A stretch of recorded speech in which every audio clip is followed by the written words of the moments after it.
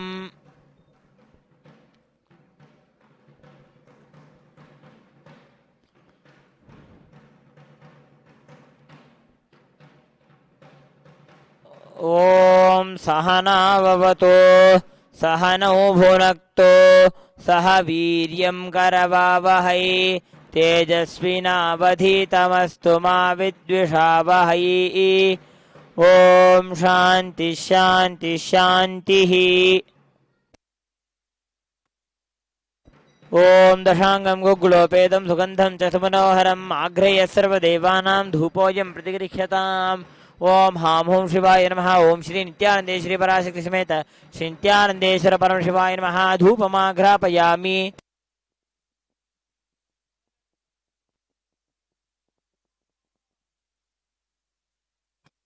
ओमाज्यं त्रिवर्ति संयुक्तं वह्निना योजितं मया ग्रहाणमङ्गलं दीपं त्रैलोक्यतिमिरापहं दीपं दर्शयामि।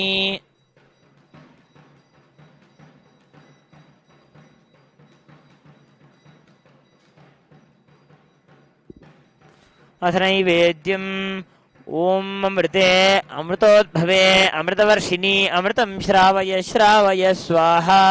ओम हां हूं शिवाय नमः। ओम श्री नित्यानंदेश्वरी पराशक्ति समेत श्री नित्यानंदेश्वर परम शिवाय नमः। नैवेद्यं निवेदयामि नैवेद्यानन्तरमाचमनं समर्पयामि।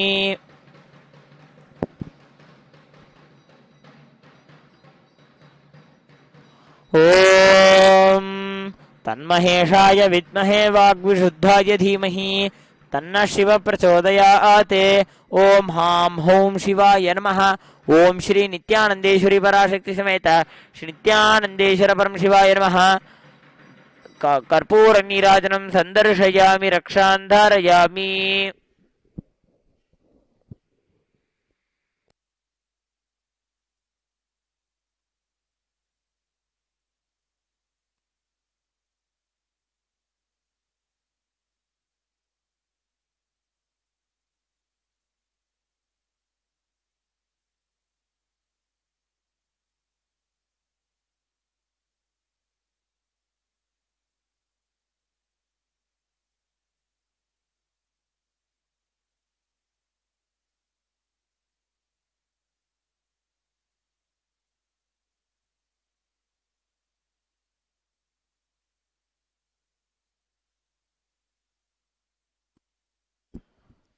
ॐ नमो भगवते रुद्राय।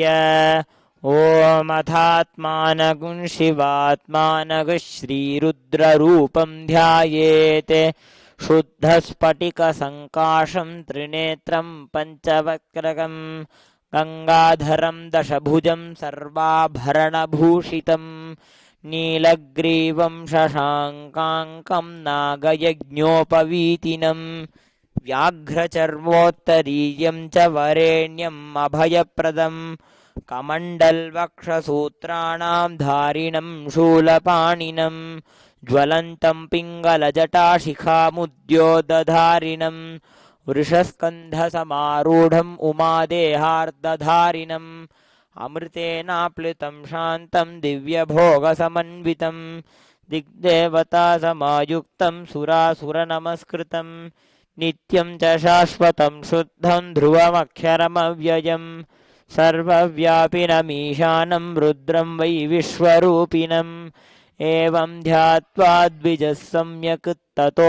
यजनमारभेत् प्रजनने ब्रह्मा तिष्ठतु पादयोर्विष्णुस्तिष्ठतु हस्तयोर्हरस्तिष्ठतु बाह्वोरिन्द्रस्तिष्ठतु जठरे अग्निस्तिष्ठतु हृदये शिवस्तिष्ठतु कण्ठे वसवस्तिष्ठन्तु वक्त्रे सरस्वती तिष्ठतु नासिकयोर्वायुस्तिष्ठतु नयनयोश्चन्द्रादित्यौ तिष्ठेताम् कर्णयोरश्विनौ तिष्ठेताम् ललाटे रुद्रास्तिष्ठन्तु मूर्ध्न्यादित्यास्तिष्ठन्तु शिरसि महादेवस्तिष्ठतु शिखायां वामदेवस्तिष्ठतु पृष्ठे पिनाकी तिष्ठतु पुरतः शूली तिष्ठतु पार्श्वयोः शिवाशङ्करौ तिष्ठेताम् सर्वतो वायुस्तिष्ठतु ततो बहिः सर्वतोऽग्निर्ज्वालामाला परिवृतस्तिष्ठतु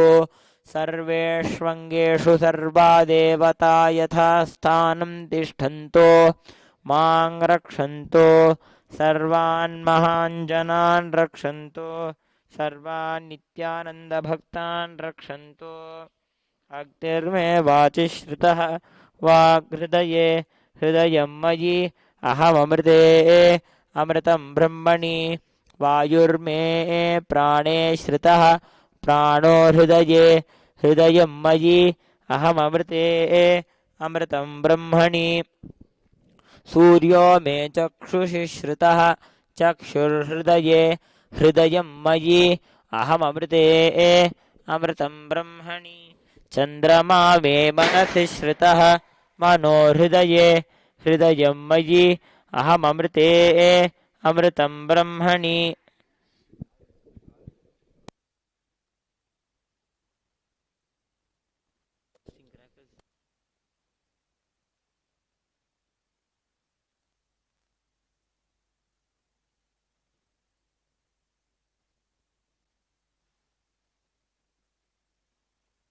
दिशो मे श्रोत्रे श्रिताः श्रोत्रगुं हृदये हृदयं मयि अहममृते अमृतं ब्रह्मणि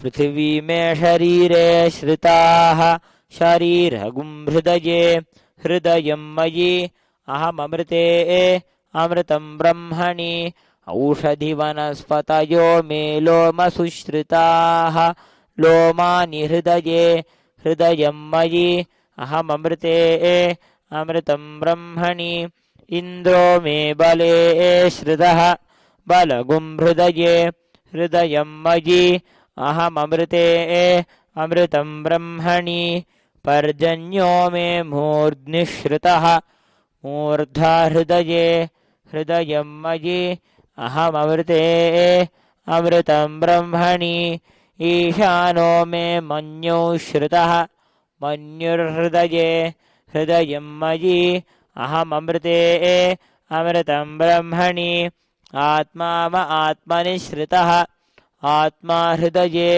हृदयं मयि अहममृते अमृतं ब्रह्मणि पुनर्म आत्मा पुनरायुरागात् पुनः प्राणः पुनराकूतमागात्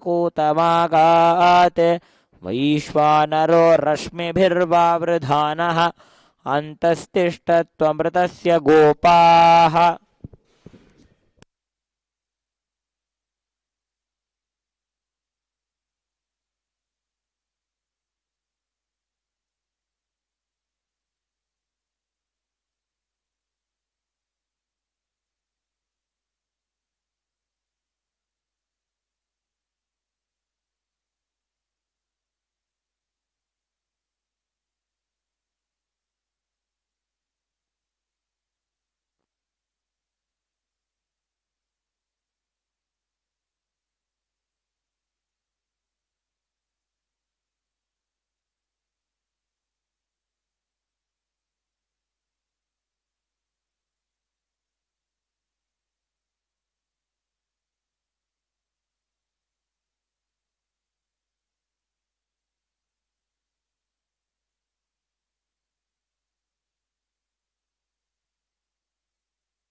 ॐ आपातालनभस्तलान्तभुवनब्रह्माण्डमाविस्फुरत् ज्योतिस्फाटिकलिङ्गमौलिविलसत्पूर्णेन्दुवान्तामृतैः अस्तोकाप्लुतमेकमीशमनिशं रुद्रानुवाकाञ्जपन् ध्यायेदीप्सितसिद्धये ध्रुवपदं विप्रोभिषिञ्चेच्छिवम् ब्रह्माण्डव्याप्तदेहा भसितहिमरुचा भासमाना भुजङ्गैः कण्ठे कालार्कपर्दा कलितशशिकलाश्चण्डकोदण्डहस्ताः त्र्यक्षा रुद्राक्षमालाः प्रकटितविभवा शाम्भवा मूर्तिभेदाः रुद्रा श्रीरुद्रसूक्तप्रकटितविभवानः प्रयच्छन्तु सौख्यम्। ॐ गणानां त्वा गणपतिगुं हवामहे कविं कवीनामुपमश्रवस्तमम् ज्येष्ठराजं ब्रह्मणां ब्रह्मणस्पत आन शृण्वन्नोतिभिः सीदसादनम्। ॐ श्रीमहागणपतये नमः। शं च मे मयश्च मे प्रियं च मेऽनुकामश्च मे कामश्च मे सौमनसश्च मे भद्रं च मे श्रेयश्च मे वस्यश्च मे यशश्च मे भगश्च मे द्रविणं च मे यन्ता च मे धर्ता च मे क्षेमश्च मे धृतिश्च मे विश्वं च मे महश्च मे संविच्च मे ज्ञात्रं च मे सोश्च मे प्रसोश्च मे क्षीरं च मे लयश्च मरुतं च मे मृतं च मे यक्ष्मं च मे नामयच्च मे जीवातुश्च मे दीर्घायुत्वं च मे न मित्रं च मे भयं च मे सुखं च मे शयनं च मे सूषा च मे सुदिनं च मे। ॐ शान्ति शान्ति शान्तिः।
ॐ तन्महेशाय विद्महे वाग्विशुद्धाय धीमहि तन्न शिव प्रचोदयात्। ॐ हां हूं शिवाय नमः। ॐ श्री नित्यानन्देश्वरी पराशक्ति समेत श्री नित्यानन्देश्वर परमशिवाय नमः। कर्पूरनीराजनं सन्दर्शयामि, रक्षां धारयामि।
ॐ नमो भगवते रुद्राय। नमस्ते रुद्रमन्यव उतोत इषवे नमः।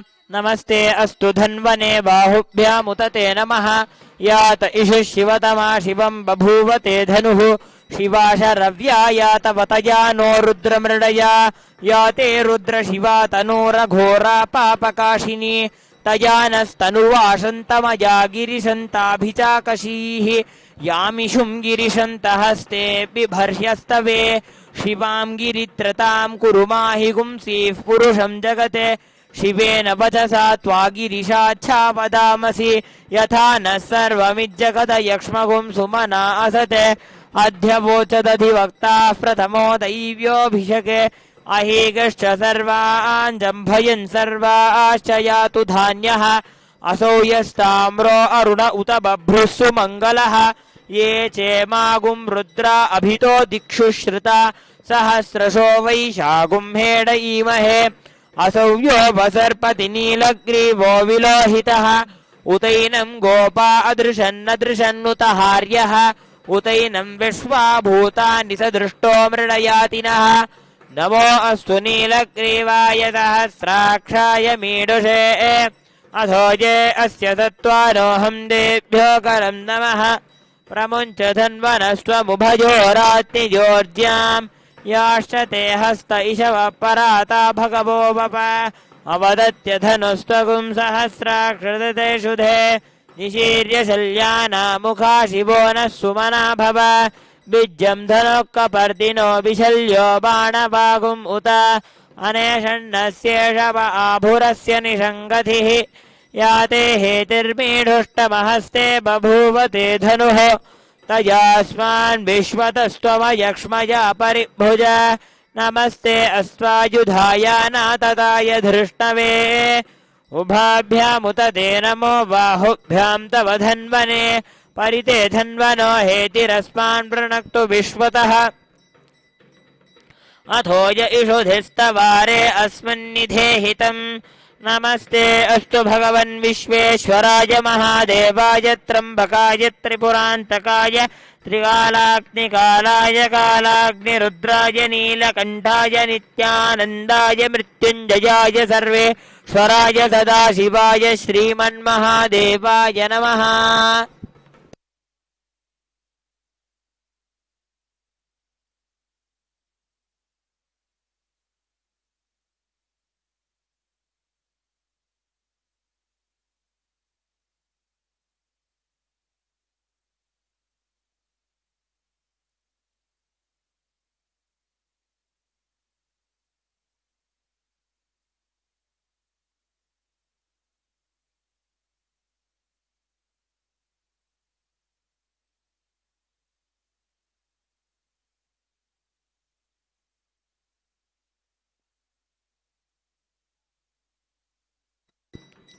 नमो हिरण्यबाहवे सेनान्ये दिशाञ्च पतये। नमो नमो वृक्षेभ्यो हरिकेशेभ्यः पशूनां पतये नमो नमः सस्पिञ्जराय तुषीमते पथीनां पतये नमो नमो बभ्लुषाय विव्याधिनेन्नानां पतये नमो नमो हरिकेशायोपवीतिने पुष्टानां पतये नमो नमो भवस्य हेत्यै जगतां पतये नमो नमो रुद्राय तताविने क्षेत्राणां पतये नमो नमः सूताय हन्त्याय वनानां पतये नमो नमो रोहिताय स्तपतये वृक्षाणां पतये नमो नमो मन्त्रिणे वाणिजाय कक्षानां पतये नमो नमो भुवन्तये वारिवस्कृताय औषधीनां पतये नमो नम उच्चैर्घोषाय क्रन्दयते बत्तीनां पतये नमो नमः कृष्णवीताय धावते सत्त्वनां पतये नमः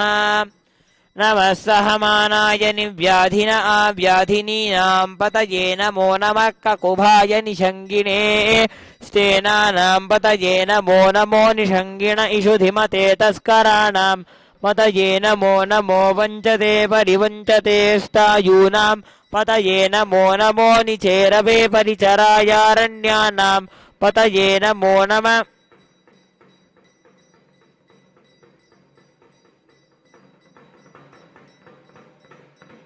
सृकाविभ्यो जिघागुंसुभ्यो मुष्णतां पतये नमो नमोऽसि मद्भ्यो नक्तं चरध्य प्रकृन्तानां पतये नमो नम उष्णीषिणे गिरिचराय कुलुञ्चानां पतये नमो नम इषुमध्यो धन्वाविभ्यश्च वो नमो नम आतन्वानेभ्यः प्रतिदधानेभ्यश्च वो नमो नम नम आयच्छद्भ्यो विसृजद्भ्यश्च वो नमो नमोऽस्त्यद्भ्यो विद्यद्भ्यश्च वो नमो नम आसीनेभ्यः शयानेभ्यश्च वो नमो नमः स्वपद्भ्यो जाग्रद्भ्यश्च वो नमो नमस्तिष्ठद्भ्यो धावद्भ्यश्च वो नमो नमः सभाभ्यः सभापतिभ्यश्च वो नमो नमो अश्वेभ्योऽश्वपतिभ्यश्च वो नमः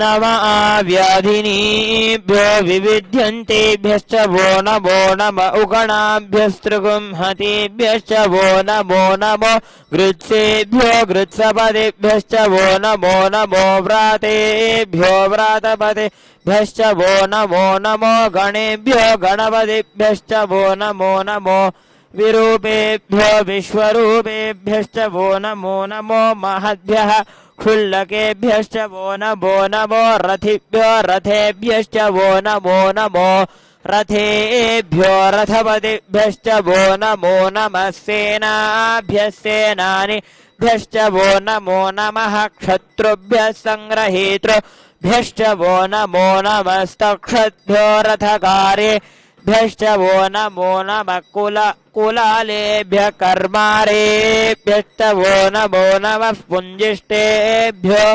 निषादेभ्यश्च वो नमो नम इषुकृद्भ्यो धन्वकृद्भ्यश्च वो नमो नमो मृगयुभ्यश्वनिभ्यश्च वो नमो नमश्वभ्यश्वपदिभ्यश्च वो नमः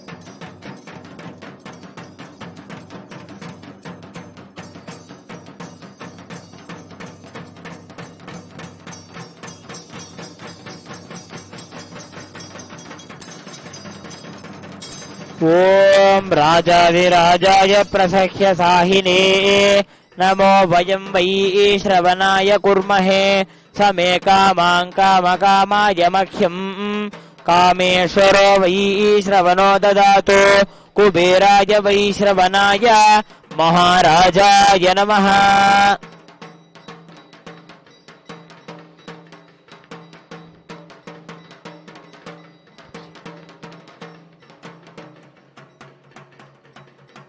ॐ तन्महेशाय विद्महे वाग्विशुद्धाय धीमहि तन्नः शिव प्रचोदयात्।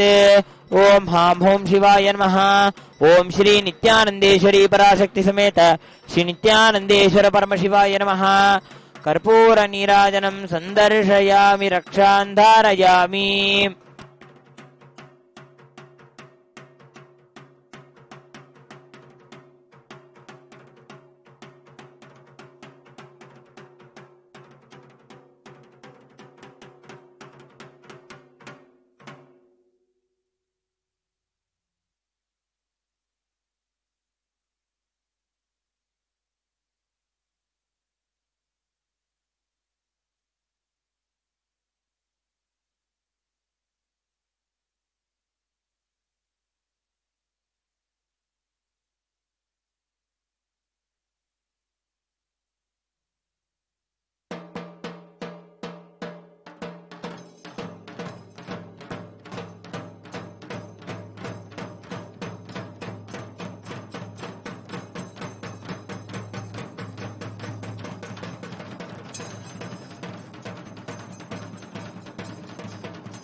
ओम दशांगम गुग्गुलोपेतं सुगंधं च सुमनोहरम् आघ्रेय सर्वदेवानां धूपोऽयं प्रतिगृह्यताम्। ओम हां हूं शिवाय नमः। ओम श्री नित्यानंदेश्वरी पराशक्ति समेत नित्यानंदेश्वर परमशिवाय नमः। धूपमाघ्रापयामि। ओम आज्यं त्रिवर्ति संयुक्तं वह्निना योजितं मया ग्रहाणमंगलं दीपं त्रैलोक्यतिमिरापहम्। ओम हां हूं शिवाय नमः। ओम श्री नित्यानंदेश्वरी पराशक्ति समेत श्री नित्यानंदेश्वर परमशिवाय नमः। दीपं दर्शयामि। ओम अमृते अमृतोद्भवे अमृतवर्षिणी अमृतं श्रावय श्रावय स्वाहा। ओम हां हूं शिवाय नमः। ओम श्री नित्यानंदेश्वरी पराशक्ति समेत श्री नित्यानंदेश्वर परमशिवाय नमः। नैवेद्यं निवेदयामि। नैवेद्यान्तरमाचमनं समर्पयामि। ओम नमस्ते अस्तु भगवन् विश्वेश्वराय महादेवाय त्र्यंबकाय त्रिपुरान्तकाय त्रिकालाग्निकालाय कालाग्नि रुद्राय नीलकंठाय नित्यानंदाय मृत्युंजयाय सर्वेश्वराय सदाशिवाय श्रीमन्महादेवाय नमः। ओम हां हूं शिवाय नमः। ओम श्री नित्यानंदेश्वरी पराशक्ति समेत श्री नित्यानंदेश्वर परमशिवाय नमः।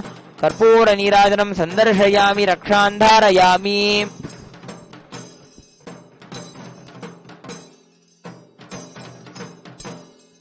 ओम योपां पुष्पं वेद पुष्पवान् प्रजावान् पशुमान् भवति। चन्द्रमा वा अपां पुष्पं पुष्पवान् प्रजावान् पशुमान् भवति। य एवं वेद योपामायतनं वेद आयतनवान् भवति। वेदोत्तमपुष्पाञ्जलिं समर्पयामि।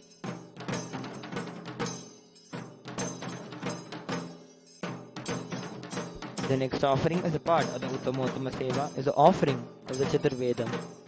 Vedas are the source scriptures of Hinduism. The Vedas are classified in 4 parts: the Rig Veda, Yajurveda, Samaveda and the Atharvana Veda. Now we'll be offering the hymns and the shlokas from the 4 Vedas.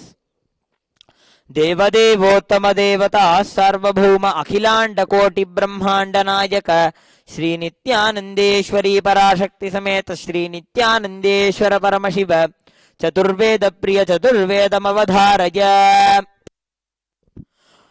हरिः ओम अग्निमीळे पुरोहितं यज्ञस्य देवं ऋत्विजं होतारं रत्नधातवं। हरिः ओम ईशेत्तोर्जे त्वा वायवस्थो वायवस्थ देवोपसविता प्रार्पयजुष्येष्ठतमाय कर्मणे हरिः ओम् हरिः ओम् अग्न आयाहि वीतये घृणानो हव्यदातये निहोता सत्सि बर्हिषि हरिः ओम् हरिः ओम् षण्णो देवीरभिष्टय आपो भवन्तु पीतये संयोरभिस्रवन्तु नः हरिः ओम्. The next offering as a part of the Uttamottama Seva is the offering of the Agama Shlokas. Just as how the Vedas are the pure signs of the Sanatana Hindu Dharma, the Agamas are the applied signs. The Vedas are the breath of Paramashiva and Agamas are the words of Paramashiva. Now we'll be offering the shlokas from the Agamas at the feet of Shri Nithyananda Parashakti Sameta Shri Nithyananda Paramashivam. देवदेवोत्तम देवता सार्वभौम अखिलांड कोटि ब्रह्मांड नायक श्री नित्यानंदेश्वरी पराशक्ति समेत श्री नित्यानंदेश्वर परमशिव आगम श्लोक प्रिय आगम श्लोकानवधारय.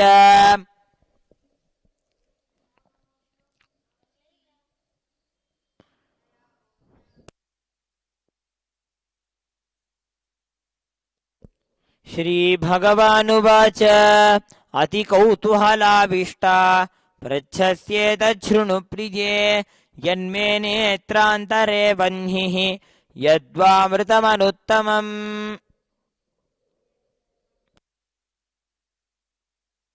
The next offering as a part of the Uttamottama Seva is the offering of the Samagana. Paramashiva is known as the Samagana Priya, the one who is fond of the hymns from the Samaveda.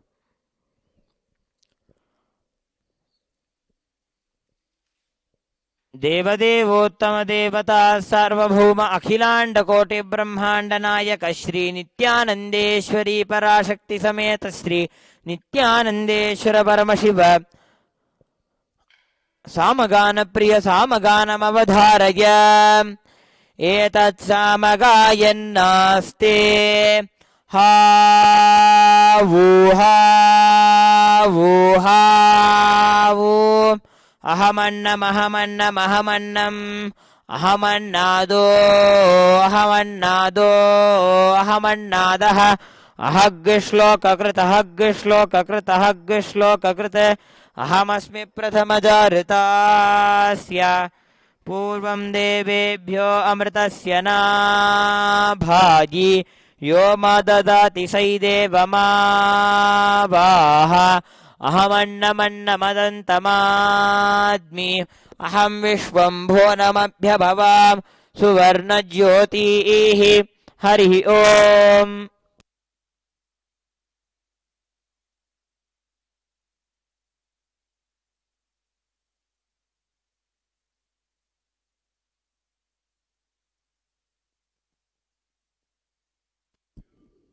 The next offering as a part of the Uttamottama Seva is the offering of the Stotras. Stotras are the hymns which exaggerate on the Ananta Kalyana Gunas of Paramashiva. Now we will be offering the Stotras at the feet of Shri Nithyananda Parashakti Sameta Shri Nithyananda Paramashiva.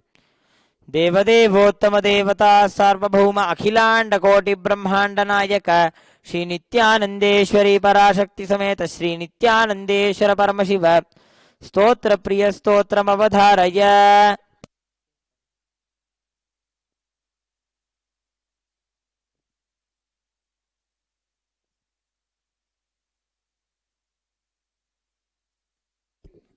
ओम दुस्वप्न दुर्शकुन दुर्गति दौर्मनस्य दुर्भिक्ष दुर्व्यसन दुस्सह दुर्यशांसि उत्पादतापि विषभीतिमसद्ग्रहार्ति व्याधींश्च नाशयतु मे जगतामधीशः. ओम नमो भगवते सदाशिवाय सकलतत्त्वात्मकाय सर्वमन्त्रस्वरूपाय सर्वयन्त्राधिष्ठिताय सर्वतन्त्रस्वरूपाय सर्वतत्त्वविदूराय ब्रह्मरुद्रावतारिणे नीलकण्ठाय पार्वती मनोहराय सोमसूर्याग्निलोचनाय भस्मोद्धूलितविग्रहाय महामणिमुकुटधारणाय माणिक्यभूषणाय सृष्टिस्थितिप्रलयकालरौद्रावताराय दक्षाध्वरध्वंसकाय महाकालभेदनाय मूलाधारैकनिलयाय तत्त्वातीताय गंगाधराय सर्वदेवाधिदेवाय षडाश्रयाय वेदान्तसाराय त्रिवर्गसाधनाय अनन्तकोटिब्रह्माण्डनायकाय वासुकितक्षककार्कोटकशङ्खगुलिकपद्ममहापद्मेति अष्टमहानागकुलभूषणाय प्रणवस्वरूपाय चिदाकाशाय आकाशदिक्स्वरूपाय ग्रहनक्षत्रमालिने सकलाय कलङ्करहिताय सकललोकैककर्त्रे सकललोकैकभर्त्रे सकललोकैकसंहर्त्रे सकललोकैकगुरवे सकललोकैकसाक्षिणे सकलनिगमगुह्याय सकलवेदान्तपारगाय सकललोकैकवरप्रदाय सकललोकैकशङ्कराय शशाङ्कशेखराय शाश्वतनिजावासाय निराभासाय निरामयाय निर्मलाय निर्लोभाय निर्मदाय निश्चिन्ताय निरहङ्काराय निरङ्कुशाय निष्कलङ्काय निर्गुणाय निष्कामाय निरुपद्रवाय निरवध्याय निरन्तराय निष्कारणाय निरन्तकाय निष्प्रपञ्चाय निस्सङ्गाय निर्द्वन्द्वाय निराधाराय निरागाय निष्क्रोधाय निर्मलाय निष्पापाय निर्भयाय निर्विकल्पाय निर्भेदाय निष्क्रियाय निस्तुलाय निस्संशयाय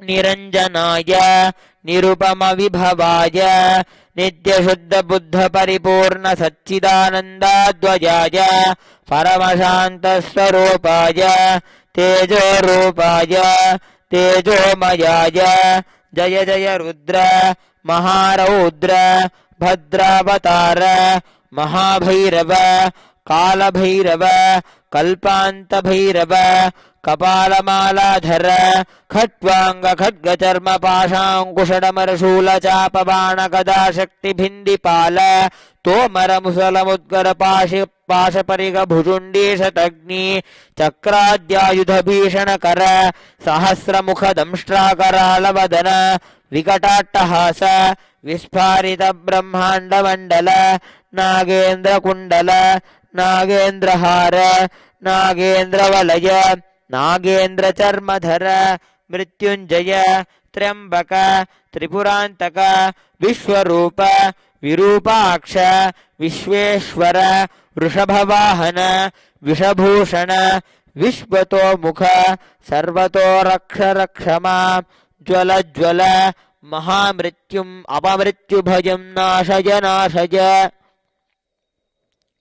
चोरभयम् उत्सादय उत्सादय विषसर्पभयं शमय शमय चोरान् मारय मारय मम शत्रून् उच्चाटय उच्चाटय त्रिशूलेन विदारय विधारय कुठारेण भिन्दि भिन्दि खड्गेन छिन्दि छिन्दि खट्वाङ्गेन विपोथय विपोथय मुसलेन निष्पेषय निष्पेषय बाणैः सन्ताडय सन्ताडय रक्षांसि भीषय भीषय भूतानि विद्रावय विद्रावय कूष्माण्डमारीच वेताल ब्रह्मराक्षसगणान् सन्त्रासय सन्त्रासय माम् अभयं कुरु कुरु विस्त्रस्तं माम् आश्वासय आश्वासय नरकभयान् माम् उद्धर उद्धर सञ्जीवय सञ्जीवय क्षुत्रुभ्यां माम् आप्यायय आप्यायय दुःखातुरं माम् आनन्दय आनन्दय शिवकवचेन माम् आच्छादय आच्छादय मृत्युञ्जय त्र्यम्बक सदाशिव नमस्ते नमस्ते।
The next offering is a part of the Uttamottama Seva, is the offering of the Dravida Vedam, the hymns from the Dravida Bhasha, sung by Trijnana Sambandar. देवदेवोत्तम देवता सार्वभौम अखिलांड कोटि ब्रह्मांड नायक श्री नित्यानंदेश्वरी पराशक्ति समेत श्री नित्यानंदेश्वर परमशिव द्राविड वेद प्रिय द्राविड वेद अवधारय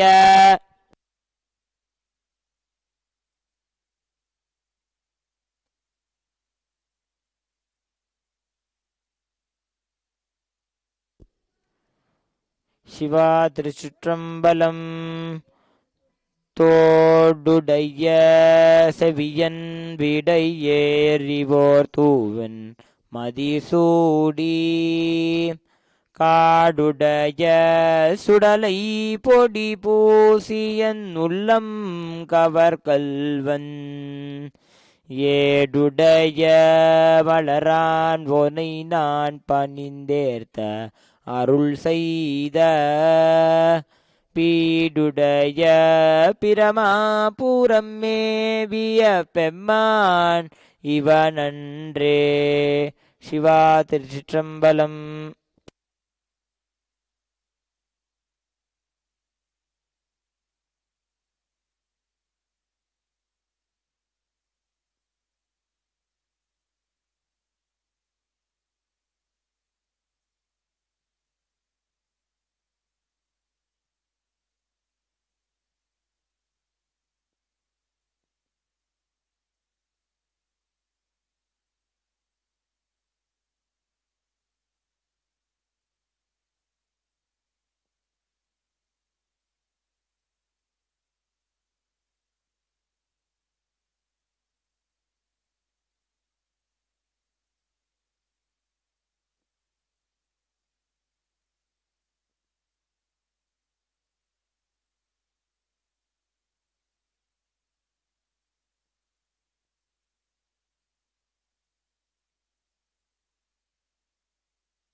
The next offering as a part of the Uttamottama Seva is the Kailaya Vadyam, the offering of the favorite drums and the drums beat of Paramashiva. देवदेवोत्तम देवता सार्वभौम अखिलांड कोटि ब्रह्मांड नायक श्री नित्यानंदेश्वरी पराशक्ति समेत श्री नित्यानंदेश्वर परमशिव कैलाय वाद्य प्रिय कैलाय वाद्यम अवधारय.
The next offering, as a part of the Uttamotama Seva, is the offering of the Paramashiva Shakti Avishkarana. As as a fruit of the puja, we experience oneness and we offer that space of oneness as a power manifestation back at the feet of Shri Nithyananda Shri Parashakti Sameta Shri Nithyananda Shri Paramashiva. देवदेवोत्तम देवता सार्वभौम अखिलांड कोटि ब्रह्मांड नायक श्री नित्यानंदेश्वरी पराशक्ति समेत श्री नित्यानंदेश्वर परमशिव परमशिव शक्ति आविष्करण प्रिय परमशिव शक्ति आविष्करणम अवधारय.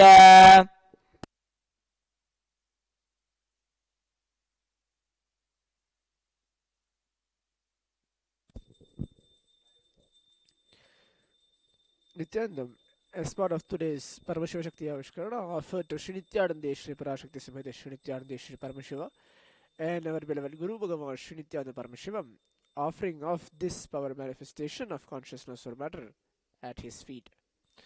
Before manifesting this power, consciousness or matter is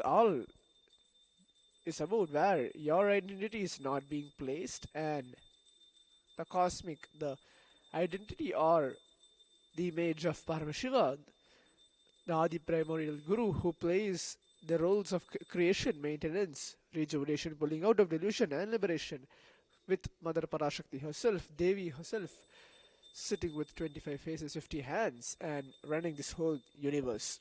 His Divine Holiness Bhagavan Shri Nithyananda Paramashivam is just a channel to bring this science of manifestation, the science of Kailasa, the holy Hindu nation, to the whole world and make this manifestation takes place. In the Vedas and Agamas are about 463 plus powers where it has been mentioned, where every single individual human beings are able to manifest. Swamiji is here to take us from this conscious breakthrough to super conscious breakthrough, from human to divine superhuman. The only thing you need is the initiation from the master, from an experienced master, and the oneness, the feeling connection with him. So now let us all get into the space of oneness by chanting the Maha Vakya, Om Nithyananda Paramashivoham, intensely vibrating the sounds, the mantras within ourselves, and observe this manifestation.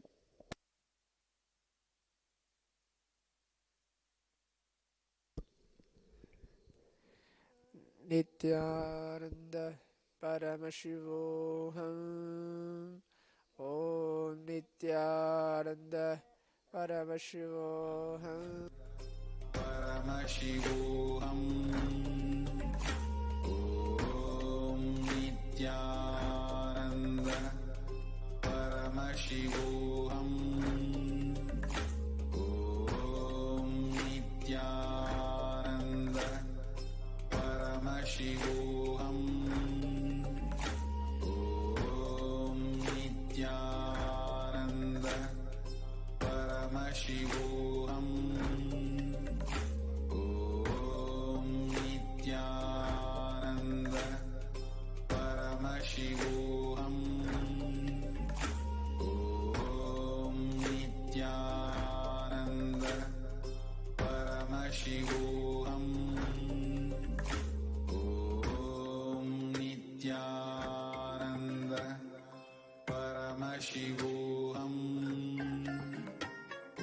Om Nithyananda Paramashivoham.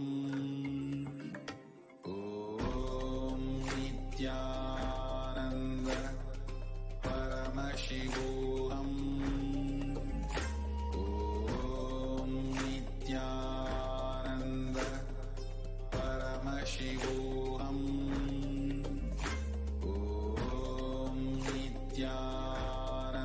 Nithyananda Paramashivoham. Om Nithyananda Paramashivoham. Om Nithyananda Paramashivoham. Om Nithyananda Paramashivoham. Om Nithyananda Paramashivoham. Om this, we offer this Shakti Avashrana as part of the reciprocal Shiva to Sri Nithyananda Shri Parashakti Sameta Sri Nithyananda Shri Paramashiva and our Benevolent Guru Bhagavan Sri Nithyananda Paramashivam to allow us to grace us with this our manifestation signs. Thank you, Nithyanandam.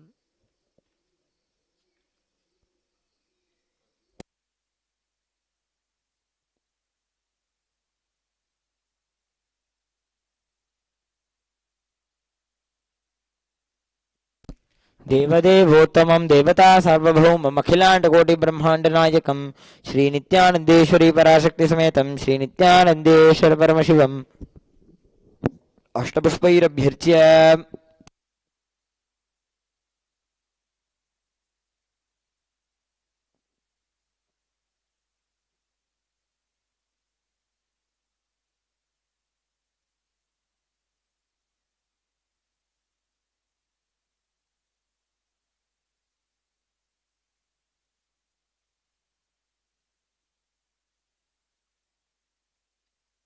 ॐ सर्वस्याप्त्यै सर्वस्य जित्यै सर्वमेव तेन आप्नोति सर्वं जयति ॐ तन्महेशाय विद्महे वागुशुद्धाय धीमहि तन्नः शिवः प्रचोदयात् ॐ हां हों शिवाय नमः ॐ श्रीनित्यानन्देश्वरी पराशक्तिसमेत श्रीनित्यानन्देश्वर परमशिवाय नमः कर्पूरनीराजनं सन्दर्शयामि रक्षां धारयामि देवदेवोत्तम देवता सार्वभौम अखिलाण्डकोटि ब्रह्माण्ड नायक श्री नित्यानन्देश्वरी पराशक्ति समेत श्री नित्यानन्देश्वर परमशिव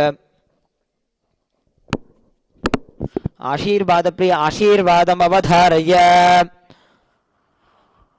ॐ स्वस्ति प्रजाभ्यः परिपालयन्तां न्याय्येन मार्गेण महीं महिषाः गोब्राह्मणेभ्यः शुभमस्तु नित्यं लोकाः समस्ताः सुखिनो भवन्तु काले वर्षतु पर्जन्यः पृथिवी सस्यशालिनीं देशोऽयं क्षोभरहितः ब्राह्मणाः सन्तु निर्भयाः इति स्वस्ति मन्त्रार्थाः सत्याः सफलाः भवन्तु इति भवन्तो महान्तो न गृह्णन्तो तथास्तु दुर्जनः सज्जनो भूयात् सज्जनः शान्तिमाप्नुयात् शान्तो मुच्येत बन्देभ्यः मुक्तश्चान्यान् विमोचयेत् इति भवन्तो महान्तो न गृह्णन्तो तथास्तु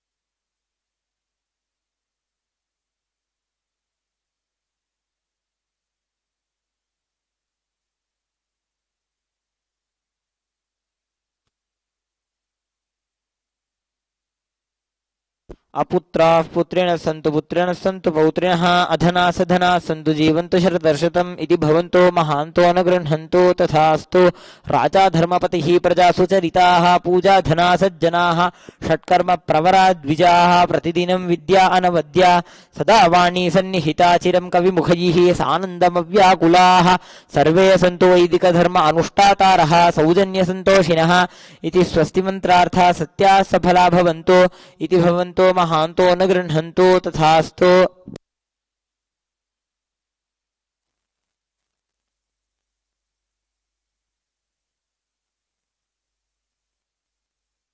येषां देवदेवानां महादेवानाम् अखिलाण्डकोटिब्रह्माण्डनायकानां सकलभूयसृष्टिस्थितिसंहार तिरोभाव अनुग्रहाख्य पञ्चकृत्यपरायणानाम् आधिमद्यान्तरहितानाम् अप्रमेयपराक्रमाणां तत्त्वार्थगोचराणां श्रीनित्यानन्देश्वरी पराशक्तिसमेत श्रीनित्यानन्देश्वर परमशिवस्वरूपाणां श्री आदिगुरु अरुणगिरियोगीश्वरस्वरूपाणां श्रीकालभैरव महाकालीस्वरूपाणां श्री कैलासोन्नतद्वादशान्तश्यामलापीठारूढ श्री मीनाक्षी सुन्दरेश्वराभिन्नस्वरूप परशिवपुत्र रत्नकुमार गुरुमन्यतुल्यावताराणां श्रीपार्वती स्तन्यपानलब्ध दिव्यज्ञान विश्रुत सकल निगमागमसारभूत द्राविड वेद प्रवक्तॄणां श्रीमत्परमशिवकरुणासमधिगत मुक्तामय चतुरश्रयान गीयमान छत्रचामर श्रीजिन्नकाहलादि समस्त बिर्दावल्यलङ्कृत ज्ञान विज्ञान चक्रवर्ती सर्वजन संघ सद्यो निर्वाण दीक्षा व्यजापवर्ग वर्ष विश्रान जीमूत परमत कलभ केसरी शैव सिद्धांत स्थापनाचार्य श्री राजाधिराज पांड्य महाराज गुरु क्षपन शाक्यादि महांधकार निवारण ज्ञान भानु वीक्षणानर्हार्हद्वजोच्छेदनपूर्वक श्रीमदृषभध्वजस्थापक शैवसमयकर्त्रे सर्वज्ञपीठारूढ श्रीजगद्गुरो श्रीज्ञानसम्बन्धदेशिकस्वामि वागीशसुन्दरमाणिक्यवाचकस्वामिनाम् अवतारभूत श्रीज्ञानसम्बन्धस्वामि पुनरुद्धृत श्यामलापीठ सर्वज्ञपीठ त्रिणवद्युत्तरद्विशततमगुरुमहासन्निधानानाम् अरुणगिरि योगीश्वर परंपरागत अरुणाचल सर्वज्ञपीठ गुरुमहासन्निधानानाम् कैलास परंपरागत कांची कैलास सर्वज्ञपीठ त्रयस्त्रिंशदुत्तरद्विशततम गुरुमहासन्निधानानाम्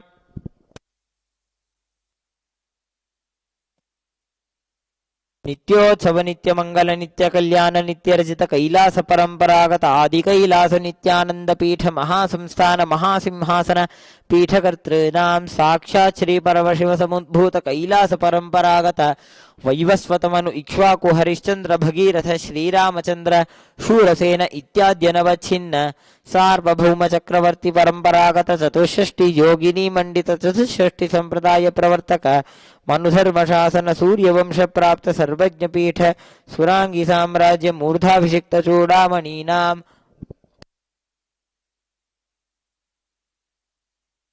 साक्षात् श्री परमशिव समुद्भूत श्री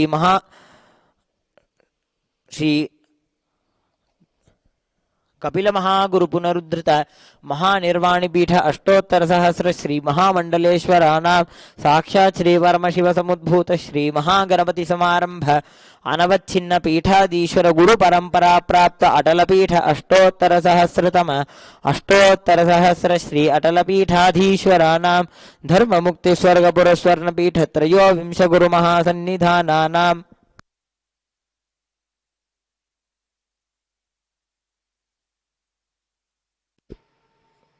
कैलास परंपरागत आदिपीठ सर्वज्ञपीठ जगद्गुरूनां श्री कैलास पुनरुद्धारकानां श्री कैलास परमाचार्यानां श्रीमत् परमहंस परिव्राजकाचार्यवर्यानां सच्चिदानंद प्रणव स्वरूपानां श्रोत्रिय ब्रह्मनिष्ठानां श्रीमज्जगद्गुरूनां श्रील श्री भगवत् श्री नित्यानंद परमशिव श्री ज्ञानसंबंध देशिक परमाचार्य स्वामिनां पादारविन्दयोः भक्तिसिद्धिः समेषां सहकुटुम्बानां सकलैश्वर्य प्राप्तिः गुरुकृपाकटाक्षसिद्धिः क्षेमस्थैर्यवीर्यविजय आयुरारोग्य ऐश्वर्याणाम् अभिवृद्धिः अरोगदृढगात्रता सिद्धिः आचन्द्रार्क वंशाभिवृद्धिः धर्मार्थ काममोक्ष चतुर्विध फलपुरुषार्थ सिद्धिः सर्वदेव देवी स्वरूपस्य भगवत् श्री नित्यानंद परमशिवस्य पादारविन्दयोः अचञ्चला भक्तिसिद्धिः भगवत् श्री नित्यानंद परमशिव प्रसादेन सकुटुम्बस्य ज्ञानवैराग्य जीवन मुक्ति प्राप्तिश्च भूयात्।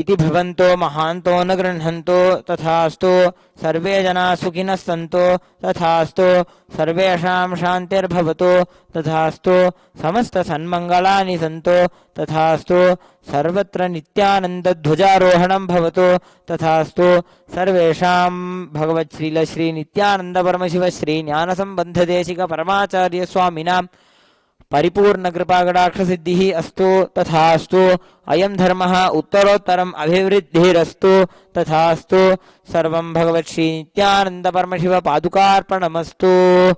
ओम नित्यानन्दम् मंगलं कल्पवृक्षाय मंगलं ज्ञानदायिने सदाशिवाय श्री नित्यानन्देश्वराय मंगलम् मंगलं श्री विद्याम्बायै मंगलं कामदायिन्यै सर्वमंगलदात्री नित्यानन्देश्वर्यै मंगलम् मंगलं गुरुदेवाय मोक्षमूलाय मंगलम् परावतार नित्यानन्दाय गुरवे मंगलम् ध्यानमूलं गुरोर्मूर्तिः पूजामूलं गुरोः पदम् मंत्रमूलं गुरोर्वाक्यम् मोक्षमूलं गुरोः कृपा न गुरोरधिकं तत्त्वं न गुरोरधिकं तपः तत्त्वज्ञानात् परं नास्ति तस्मै श्रीगुरवे नमः. मूलमन्त्रं यथाशक्ति जप्त्वा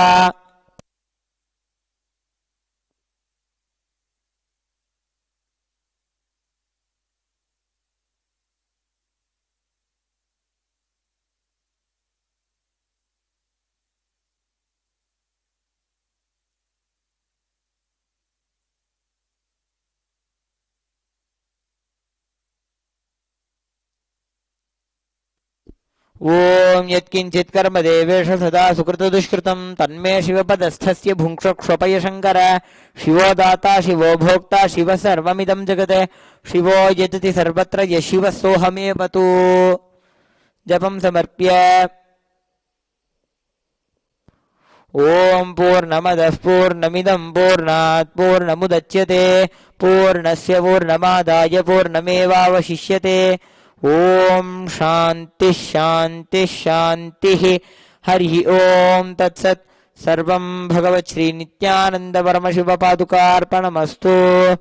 ॐ नित्यानन्दम्.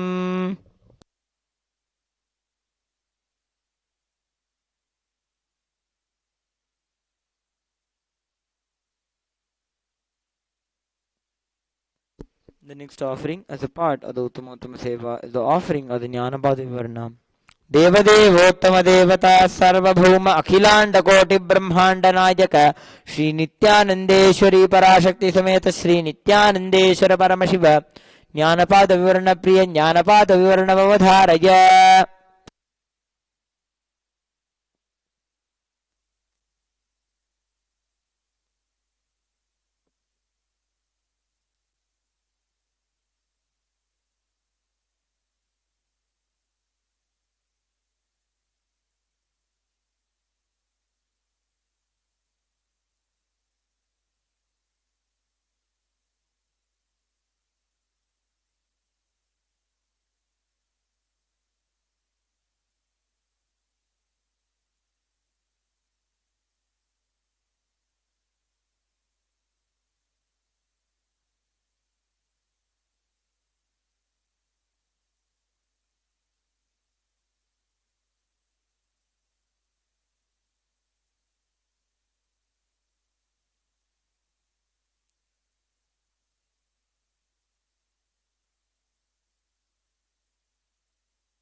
Kailasa, the good God country. Hinduism has something great to offer. Hindu God, Paramashiva, is good. We love him not just because he gives us what we want, but because he is good. He has so much. Hindu God has life positive, all-inclusive, good, spiritual, social, political, and moral principles.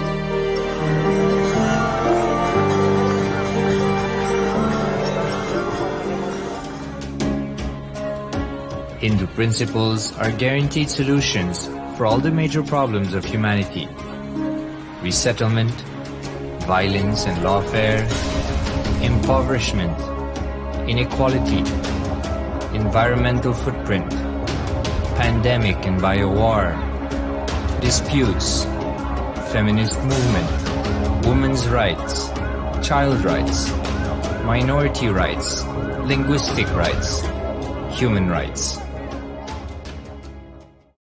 Because Hinduism has the best to offer to the world, Kailasa, standing tall since 1994 for the grand narrative of Hinduism, is the good God's country. Founder of Kailasa, Paramashiva, and his 1008th incarnation, the Supreme Pontiff of Hinduism, Jagadguru Mahasannidhanam, His Divine Holiness, Bhagwan Nithyananda Paramashivam, is the reviver of Kailasa, the enlightened civilization, the greatest Hindu nation.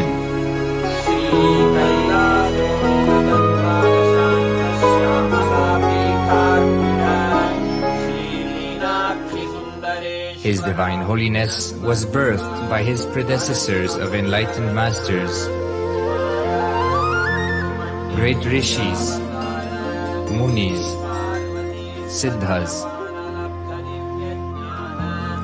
who predicted and recognized His Divine Holiness, Bhagwan Nithyananda Paramashivam, as an incarnation of Paramashiva, as per the science of incarnation described in Hinduism. From his first Chaturmasya at the age of 3 in the year 1980 until the age of 16 in the year 1994, the Supreme Pontiff was trained for the revival of Kailasa. He began reviving Kailasa from the age of 16 after the coronation on the 25th May 1994.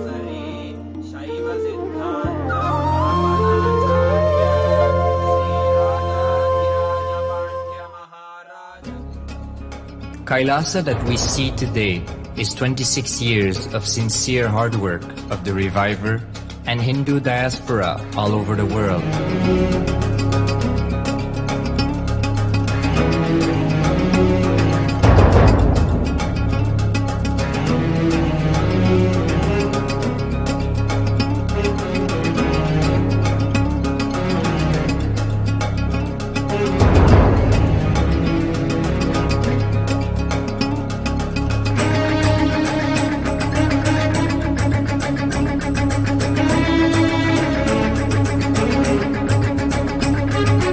Kailasa has a potential population of 2 billion Hindus worldwide, with over 100 million applications to its citizenship already applied.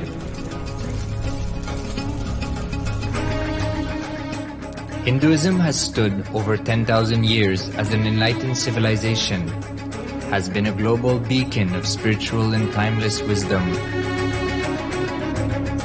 technology, and culture.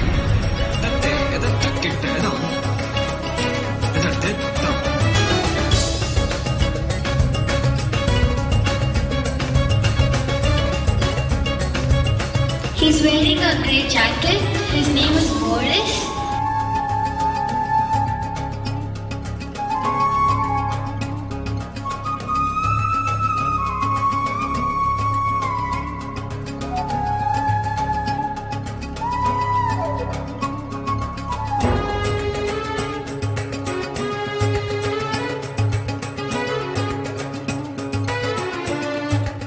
The world's ancient civilization produced more than 40% of the world's GDP.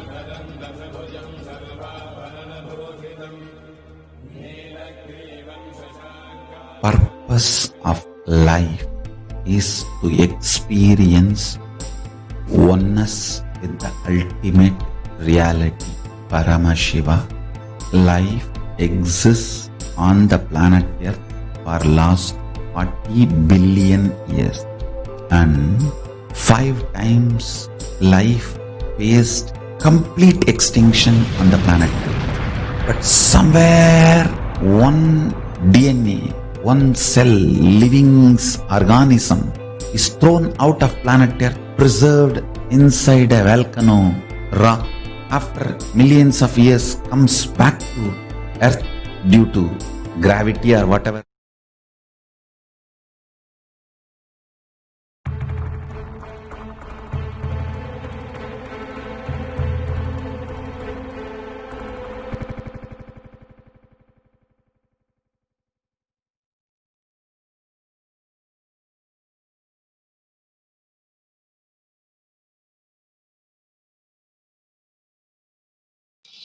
नित्यानन्दं परमस्पदं केवलं ज्ञानमूर्तिं द्वन्द्वातीतं गगनसदृशं तत्त्वमस्यादिलक्ष्यम् एकं नित्यं विमलमचलं सर्वदी साक्षिभूतं भावातीतं त्रिगुणरहितं सद्गुरुं Namami.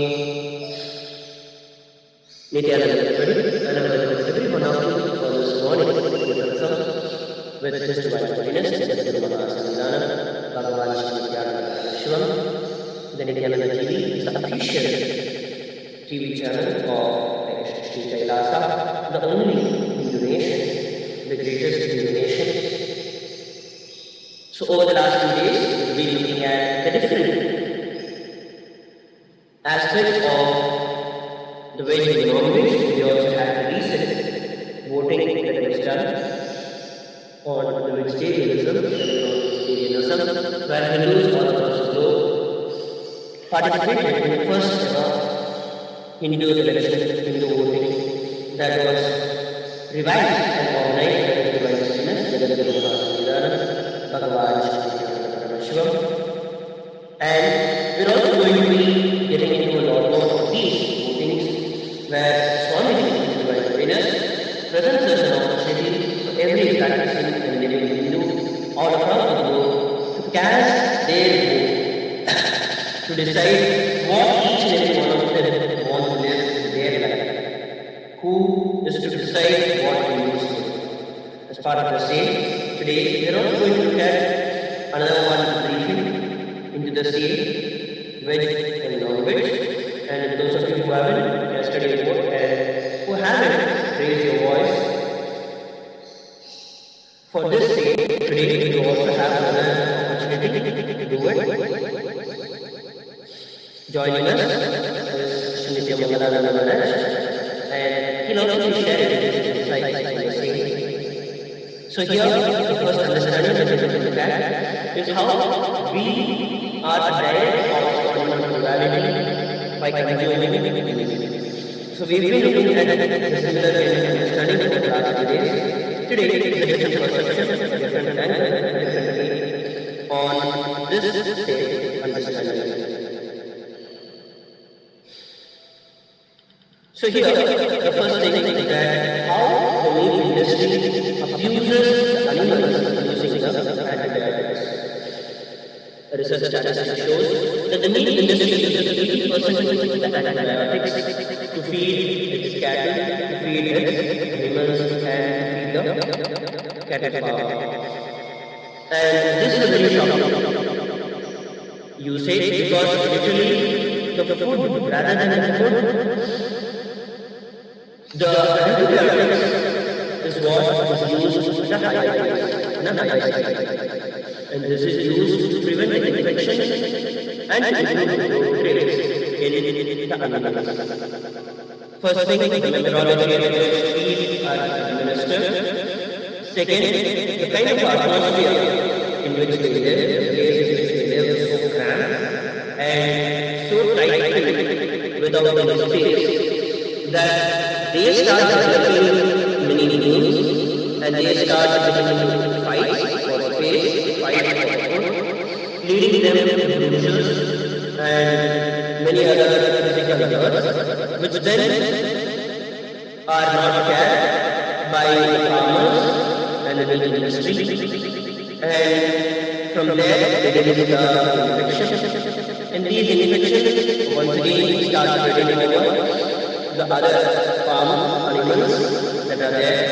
And to treat these all in the overall state, the antibiotics are dumped into the food, hoping that they recover. And whatever dies and rots are continued to let it die rot. because it's actually not possible to see the number of animals that are there. It's only after a few days that these people take a visit to each other's farm. So whatever there is across there is across, and all of that also contributes to the diseases that these animals go through their entire life. And irrespective of this, their life itself is shortened by giving them your hormones, your injections, so that they grow faster, and they also genetically modify these organisms so that they provide more meat and grow faster. So this is one angle, one aspect of how the meat industry destroys the entire lifestyle and the life of that particular organism, of that particular living being, and all this done at the cost of us eating meat. Your voice matters. You can change this. You can contribute to this change. You can go over to kailasa.org hyphen kailasa, sorry, kailasa hyphen voting hyphen 1, and you can choose to vote, and you can also go over to the Twitter, share your opinion on the same, whether you want the vegetarianism or the non-vegetarianism, and also become part of this discussion by going over to Twitter and sharing your understanding, your opinion on the same. Let's look at a few more.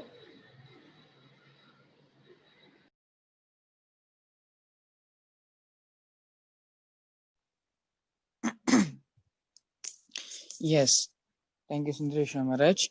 Now, in 1910, in the United States, a meat shortage resulted in protests and boycotts. After this and other shortages, the public demanded government research into stabilization of food supplies. Since the 1900s, livestock production on United States farm has had to rear larger quantities of animals over a short period of time to meet new consumer demands. It was discovered in the 1940s that feeding animals subtherapeutic levels of antibiotics improve feed efficiency and accelerated animal growth. Following this discovery, American Cyanamid published research establishing the practice of using antibiotic growth parameters. By 2001, this practice had grown so much that a report by the Union of Concerned Scientists found that nearly 90% of the total use of antimicrobials in the United States was for non-therapeutic purposes in agriculture production. Certain antibiotics, when given in low subtherapeutic doses, are known to improve feed conversion efficiency. More output, such as muscle or milk, for a given amount of feed, and may promote greater growth, most likely by affecting gut flora. So you can see that in the statistic presented here, this is a result of almost a century of consumeristic lifestyle. 1 century worth of consumeristic lifestyle is what has led up to the problems we are facing in today's world, whether be it obesity or be it cancerous problems. If you look at the statistics, it is because of the demand of consumeristic lifestyle that the government and that the United States had to do whatever they did in terms of the research or in terms of feeding the cattle with antibiotics and with accelerated growth hormones, with such chemicals which less feed will give more growth and will give more milk or whatever they were doing. But the root cause of all of this was not only the corruption or greed of the meat industry, but also the demand and the unconsciousness of the consumeristic lifestyle of the people. It is only when we drop and change the consumeristic lifestyle with which everyone is living with, we will be able to, only then the demand will drop. and without the demand dropping, there is no other solution for the stop of meat and the stop and the closure of the meat industry. For the consumeristic lifestyle to change, people need to be enlightened. Basically, they need to be given the understanding of how they are destroying not only themselves but they are destroying the world as well by continuing on this meat industry lifestyle. Until that understanding, and until each and every person understands the harm and the destruction they are doing to themselves and they are doing to the world, only then consumerism will drop, and only then we can change to the lifestyle of Kailasa, the lifestyle of Sanatana Hindu Dharma, where be it water or be it crops and food, everything was a self-sufficient system. Everyone took care of their own personal needs, and whatever they grew extra, they grew more than enough for themselves. Whatever they needed, they kept for themselves, and they shared everything else with the world. That was such a lifestyle of Kailasa, where sharing was our fundamental principles, not consuming and not collecting, but sharing. Even now, it is not too late. You can still cast your vote by visiting kailasa.org/kailasa-voting-1. Please also voice your opinions. And what do you think about non-vegetarianism? What do you think about the meat industry? How do you think we can save the planet and we can fight this battle? By joining Twitter with the hashtag Hindu votes are sacred. As you can see in the photos also given below, this is so unnatural and so mutated, and just for the sake of human consumerism, the torture which we are inflicting on animals is not correct, and the karma also for all of this will be way beyond more than we can imagine. The pain all of these animals must be going through just for the sake of having a snack or having one meal is really unimaginable. So we need, at some point somewhere, we need to start the change and stop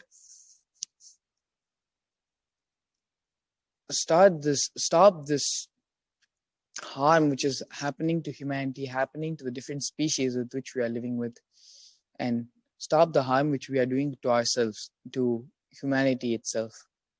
Back to you, Maharaj. Yes, thank you very much, Maharaj. As Mangala Maharaj was sharing with every one of us, the meat industry itself has to change from a consumeristic lifestyle, or rather I can say that the meat industry itself has come up due to the consumeristic lifestyle. If each and every one of us on our individual scale decide to refrain from the meat industry, then that is enough for the entire consumeristic lifestyle to drop down, and we can save the planet. So each and every one of you all across the globe, your voices matter and your decisions matter. Here, we're looking at another statistic about the antibiotic resistance. So we have heard about these in the human lives, in our lives. Some of you might have heard about it, where basically when you keep repeatedly giving a certain antibiotic for a particular bacteria or a virus, what happens is that after a certain time, due to the natural selection, maybe initially first time when you use the antibiotic, about 90 percentage of, or maybe 99 percentage, 95 percentage of those pathogens are killed, but the remaining 5 percentage remain in your bloodstream or remain in your body. Now, what happens is that over a period of time, these 5 percentage starts growing, and next time when you're again infected, when you take the same antibiotics, the next 80 percentage may be dead, but the 20 percentage remains to be alive, because they are the ones that are already mutated and are not affected by that particular medication that is used. Over course of time, the entire pathogen that is there is already mutated, naturally selected, that has become resistant towards those particular antibiotics that we are using. This is the same thing that happens within the animals also. And what happens is that now these resistant bacteria, because At a mass scale, when the antibiotics are dumped into their food and are dumped into them, injected into them, most of the animals develop the antibiotic resistant bacteria and pathogens. So what happens is that during the time of slaughter, these resistant bacteria, which is in the animal's guts, contaminate the carcasses, ending up on the meat. So what you are eating when you eat the raw meat or eat the undercooked meat is that this bacteria can pass to us and contribute to resistant infections that becomes chronic because they are already resistant to various types of antibiotics that exist. And same way, when their manure or the slurry is spread on the land, even that contains these antibiotic resistant bacteria and antibiotic residues itself. So they get into the water, they get into the crops, they get into the land, making the land infertile, making the water polluted. And when it enters into the water, the various other organisms, the fishes and the other aquatic creatures that consume them, now they imbibe, and these bacteria gets into their body as well. And once again, this starts a vicious loop. We catch those fish and we eat them. So again, once again, it comes back to us. So at multiple layers and levels, we are causing a habitat and an entire ecosystem damage at the cost of the life, and at the same time destroying our life also, because at the end, we are the end users. We are the final consumers of whatever we are growing. And most resistance in human infections is due to the medical use of antibiotics. But we know that the farm is making the problem worse now, including for the antibiotics classified as critically important or last resort with the human medicine. So once we start doing this, because already you can see going forward, we'll see that how the meat industry has a direct effect on the human problems such as the obesity and how it has got a direct relationship. You'll also understand that some of the medicines that we haven't used for the humans and have been preserved as the last resort, where if nothing else works, only that is left, even those stopped working because of the meat industry, because those resistant bacteria have already been mutated to that particular antibiotic. So when you are affected by that bacteria or that infection, then none of it works and you finally end up with severe chronic disabilities leading to death itself. It is our decision, our choice to change this lifestyle from a vegetarian to from a vegetarian lifestyle. You can switch from a non-vegetarian to a vegetarian lifestyle and get rid of it once and for all. You could have been living the same way over the last couple of years or even for multiple decades.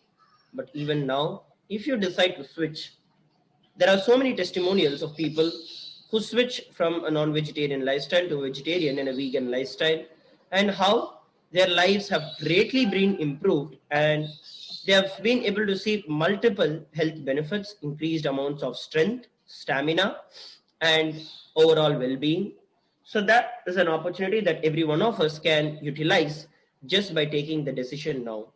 If you have any doubts, you have any questions, or you want to you need some help, you can go over to kailasa.org, and you can also go over to the Twitter and tweet your questions, or if you have any difficulties, you can share them so we can help you with them. And also cast your vote at kailasa.org/kailasa-voting-1 to register your vote for the same. Let's now see another statistic on how the overuse of the meat industry, overuse of the antibiotics in the meat industry affects the humans. This is a continuation to the previous one. Yes, Mangala Maharaj, please go ahead. Yes, using antibiotics in animals raises the risk of transmitting drug-resistant bacteria to humans either by direct infection or by transferring resistant genes from agriculture into human pathogens. According to the Centers for Disease Control and Prevention, the CDC, antibiotic resistance is responsible for 25,000 annual deaths in the European Union and 23,000 annual deaths in the US. As many as 2 million US individuals develop a drug-resistant infection each year. So what consumeristic lifestyle basically has done is slowly, because of their insatiable greed, has forced the government, forced corporations to add more and more antibiotics. And as the research statistic is showing, those antibiotics are directly destroying and directly not only inflicting diseases but causing deaths as well. For literally, the food which they eat to satisfy their hunger is not just satisfying their hunger but killing them as well. So what is the purpose of food in the first place? If it is not nourishing you, then it is literally killing you. You are being killed by the greed for which you had for meat and for flesh. It is because of that greed that the moment you consume it now, it is literally killing you and destroying you once and for all. The overuse of antibiotics in farming has been highlighted as one of the biggest emerging threats to human health, spreading resistance to vital drugs and endangering millions of lives. So another byproduct of the antibiotics in farming is that it develops antibodies to the existing drugs and existing drugs which are needed to protect ourselves. And so yes, basically it not only directly destroys your health, it destroys your immune system as well and destroys the other drugs which are used for the protection of your immune system. Let us now watch a small video about Kailasa.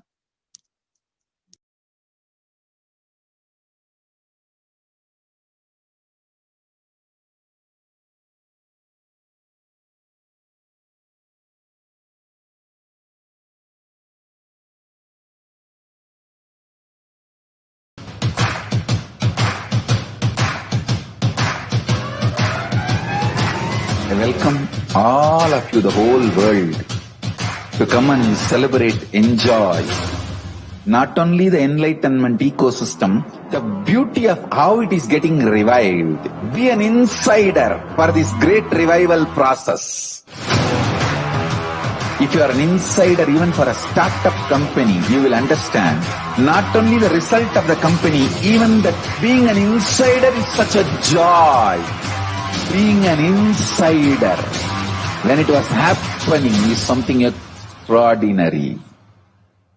So, I welcome all of you to come and be part of an insider of this revival of Kailasa, the enlightenment ecosystem, sovereign order of Kailasa, Kailasa nation itself.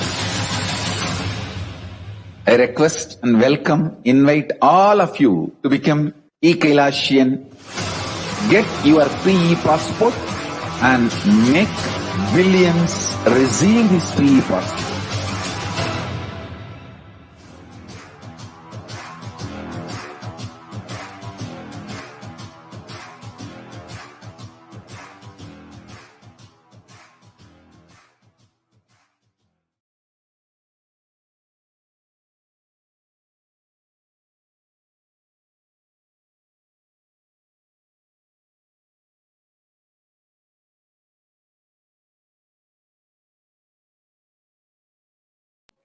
Yes, Nithyanam, everybody, welcome back. So as we've been looking at the various different dimensions of how the meat consumption and how the antibiotics get into the meat and directly land up into us, causing various different health issues. Here, we're going to look at some of the health issues that are caused by the red meat, and that is obesity and cancer. It is one of the biggest problems that we are facing. The red meat is associated with an increased risk of colon and rectum cancer, and evidence also suggests that it is also associated with some other cancers such as prostate and pancreatic cancer. Examples of red meat include beef, pork, and lamb. Processed meats are products that have been preserved by smoking, curing, salting, and or adding of chemical preservatives. Examples of meat include hot dogs, sausages, bacon, and luncheon meats. Processed meat is associated with an increased risk of colorectal cancer, and evidence also shows it is associated with stomach cancer. So, all of them who are actually eating the meat, are consciously making a decision that yes, you're going to invite all of these various diseases, these various cancers, and the obesity into your life. Because by consuming the meat, as you're seeing, you are giving a yes to it.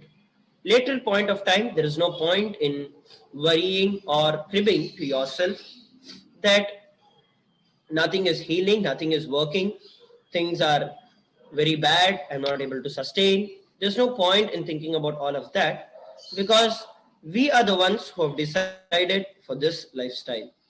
And you will see that there are multiple different aspects, multiple different statistics that are being presented to all of us as to how this meat directly causes harm to our body, not only in a short term, but also on a long term, and also genetically, such that even our future generations and our offsprings are also getting the same problems right from birth.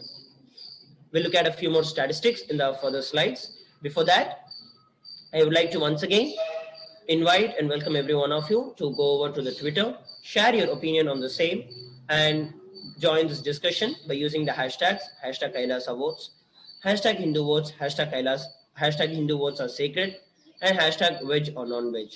And go over to kailasa.org/free e-passport and receive your free e-passport to become part of this great revival by His Divine Holiness Jagat Guru Mahasannidhanam Bhagavan Shri Nithyananda Paramashivam.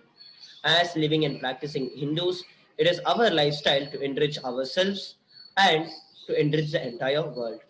Joining us now is Sri Nithyananda Maharaj, who will be sharing some of his insights on the same. Nithyananda Maharaj.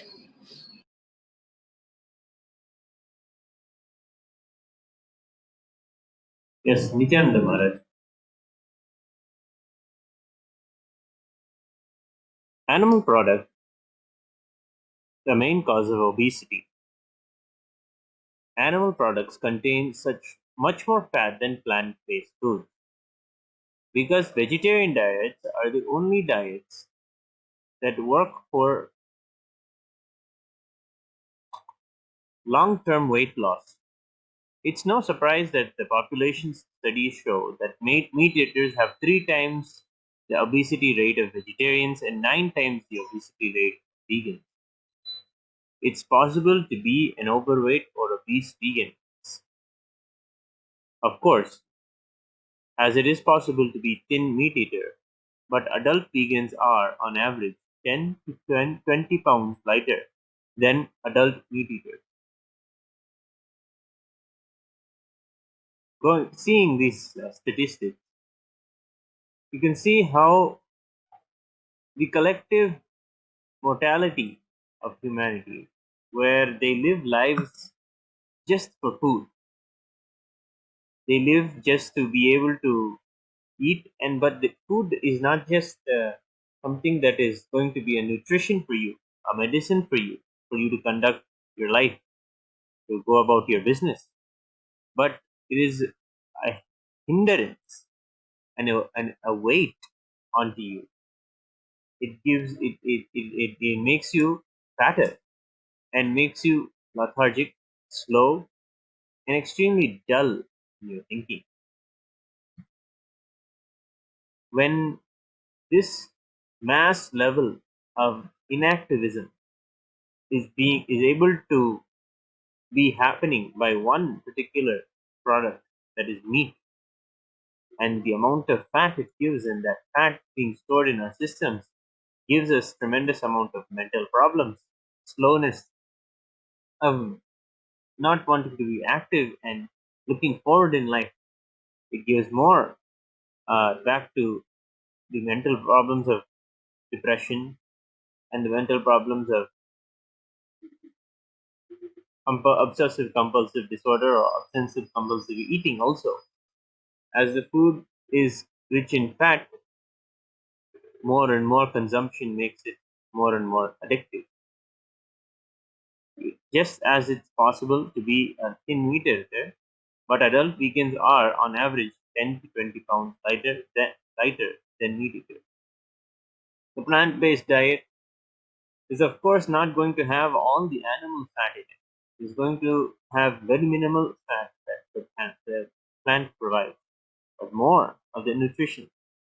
The nutritional value of the meat contains much more fat than the same 100 pounds of any vegetable or plant-based food. Vegetarianism is also a good practice nowadays for people to have weight loss.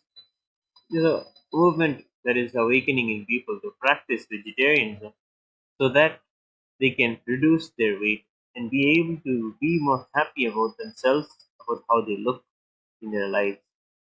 This obesity causes tremendous amounts of frequent death in the world. People have seen like the whole mortality of the rate, the death rate means the age at which someone may die has slowly been reducing since the introduction of these foods of the meat industry. The consumption of meat on a mass scale every day, 3 times a day or more. In the next slide, we can see the current trend of obesity in the United Kingdom. People who Yes. eat meat tend to consume more calories than vegetarians, vegans. However, the Epic Panacea study found that even when they eat meat, the same number of calories, meat eaters gain more weight. They also found that people who eat lots of protein at the expense of fat or carbohydrates gain more weight too. Both results put the theory behind the Atkins diet in a dim light. This idea that protein makes me stronger, protein is an essential part of my diet, is a heavily advertised, heavily uh, over advertised, and as a result, over consumed. Meat is over consumed uh, as advertised because and people think that it needs to be an important part of their regular everyday diet or even their everyday meal. The next meal means where is my protein? The next meal means where is the meat? That thought is being placed into our minds by the greed-based consumeristic lifestyle that tells us that we need to think about the meat, and they do very much make sure that that the people are continuously remembering meat with their advertisements, with so much of media on it, and in that way causing so much of obesity and so much of uh, health problems. People who eat lots of protein at the expense of fat or carbohydrates gain more weight too. And they have found that even when they eat the same number of calories, meat eaters gain weight as the one who are vegetarian. So it is not anything to do with calories that you eat. The idea of the way the calories idea is presented is also extremely convoluted in a way to manipulate people to think that it is just a number. It is not just a number about how much you eat, it is what you eat that is again and again being told by the science here. It is not what calories that you eat, it is the amount, it is what you eat. Even if you eat so much of same amount of vegetarian food, and in caloric value, same amount of vegetarian food, and in caloric value, same amount of meat. The meat will make you fatter, and the vegetables that you eat will do nothing so. Then another research here from the research from 170 different countries show that meat intake is directly linked to weight gain. Another study suggesting that meat is as bad as sugar found that if we eat more than enough food, fats and carbohydrates are digested first for energy, and the energy in meat protein, not combined with fiber like plant protein, ends up being stored as fat. They say that public health strategies should be put in place to reduce meat consumption. So biologically, we can see studies show that a human being is surely not meant to eat meat, because what is immediately required for the body's energy is what the body uses up and expends for the function of the body. And here it shows that how the plant fibers, how protein, when is attached to the plant fibers, uh, it is digested even sooner than meat protein. So it is sure, yes, protein is important, and plant protein is real. It is completely put aside. I think protein is only a piece of meat. That idea many people will have, but this study shows that plants have protein, and from the plants we'll be able to derive that much faster than how we would derive it from meat.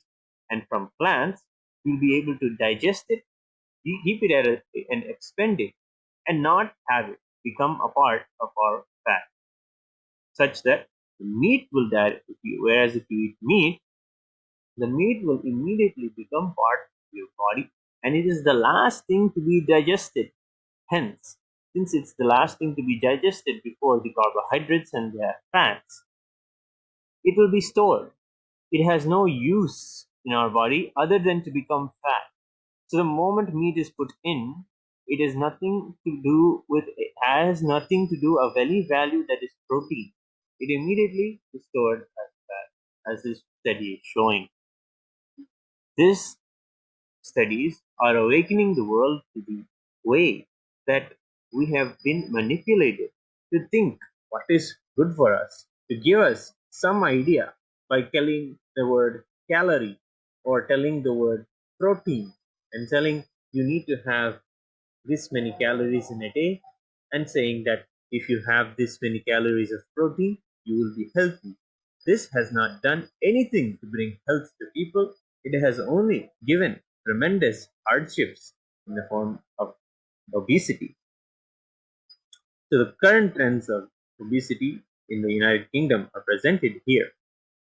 These studies are again and again proving that Sri Kailasa is and the vegetarian lifestyle that Swamiji wants everybody to adapt is the way to go, the way to be self-sustaining, thinking about what you're putting into your body, thinking about how it's going to be digested inside me, and how it's going to become a part of me, and what it is that is going to be a part of me. This particular way, awareness, this particular way of thinking is what Sri Kailasa is about, is what His Divine Holiness Bhagwan Sri Nithyananda Paramashivam is bringing out. And if you want to make a change, to be able to say, I stand to be putting these third currents into me, to change the way I behave, change the way I eat, my food behavior. I want to make a difference and show to the world. You can share that on kailasa.org. You can go to kailasa.org/kailasa voting 1 to make a vote on vegetarianism and make a difference in the world. Thank you, Maharaj. Thank you very much, Maharaj.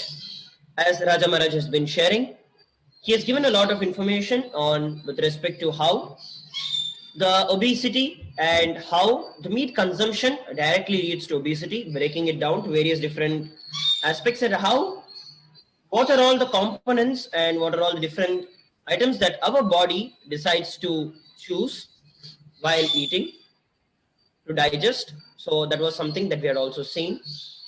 Here is another statistic, or I can say a graph that we are looking at, where America is fatter than ever. So you can look at this graph starting from 1999 till 2016, where you can look at the adults and the youth. So as you can see, the trend has always been raising.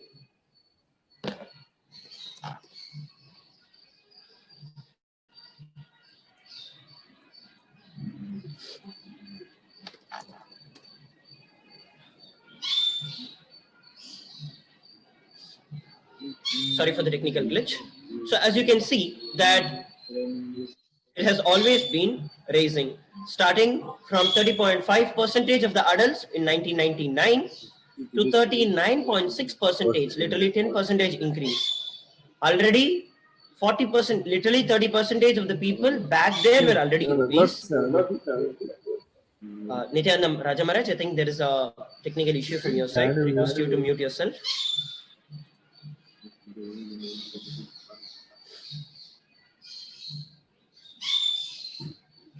So here we are just looking. So this is the statistic, and you can see that even the youth who are below the age of 20, 25, around the age of that itself have started becoming obese. So which means that the younger the age where you're becoming obese, you are moving towards the direction of a chronic problem, a chronic disease in your life. So now, before we enter into the next segment of this session, let us watch a beautiful video on Sri Kailasa.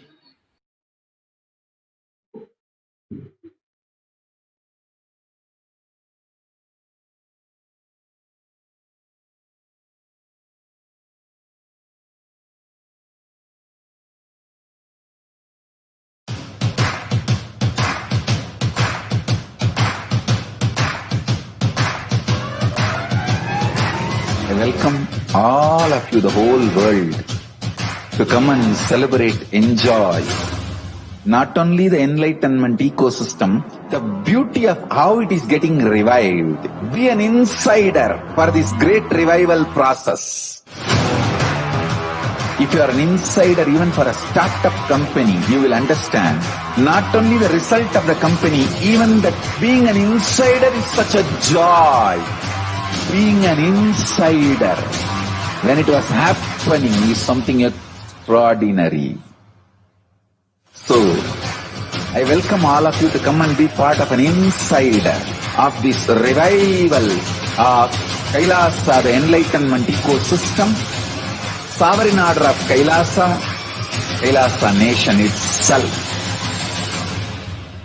I request and welcome, invite all of you to become e-Kailasian, get your free e-passport and make billions receive this free e-passport.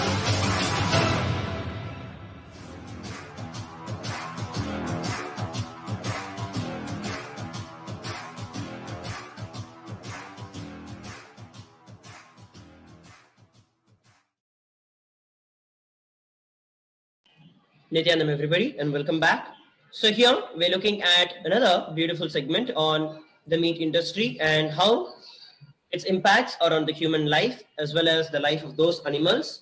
So here we're going to look at some of the data and statistics on how the meat industry is actually a secret, unspeakable torture industry abusing animal life. According to the UN, the United Nations, the number of industrial livestock that is sent to slaughtered each year is equivalent to 8 times the human population on planet Earth. At no other time in history have so many animals died or suffered so much throughout their lives. Meat industry is the main cause of animal suffering and abuse. These silent victims have to be converted into machines that generate meat, milk, and eggs. These animals are sentient beings with a desire to live, but meat eaters take that life away. Even as per this research data, you can see that it takes 8 times the life. You literally take away 8 lives to eat one meal, or for you to eat a meal and a non-vegetarian meal.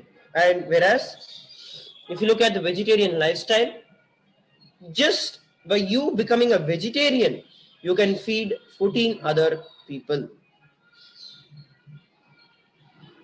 Every one of us, as per another statistic, there are about 76% of the people in the entire world who have any of the pets, either cats, dogs, birds, any of these pets. Now, while that percentage of people have pets, who are growing pets, and when something happens to those particular pets, how much they get concerned, how much they are worried about the pain of that particular animal, but at the same time choose to cut and eat another animal is completely hypocritical. That is what we are doing. In our life, if you are a vegetarian, then you respect every life around. Even the milk that is produced as per the guidelines of Paramashiva in our Vedagamic tradition is a completely non-violent way where the mother cow, the cow is respected, revered, and worshipped as Devi, Parashakti, mother herself. And from that worship, whatever is left over after feeding the calves is then consumed by us. So, the entire Vedagamic tradition itself has been a completely non-violent tradition, right from its core principles. So, when you enter into that, even the milk becomes completely, I can say it is literally vegan because there is no cruelty instilled in it. But in other metropolitan cities and commercialized consumeristic societies, even the milk and the dairy industry is nothing but a torture for all of these animals, cows that are living. It is each and every one of our responsibility as living Hindus and practicing Hindus to stand up, to take the responsibility, to vote and decide what are all the lifestyle practices that we want to have, that we want to implement in our life so that we can live a sustainable future and give the same peaceful and a happy future for the 8 billion lives that are living around. And for this, you can make a difference by going over to kailasa.org/kailasa-voting-1 and share your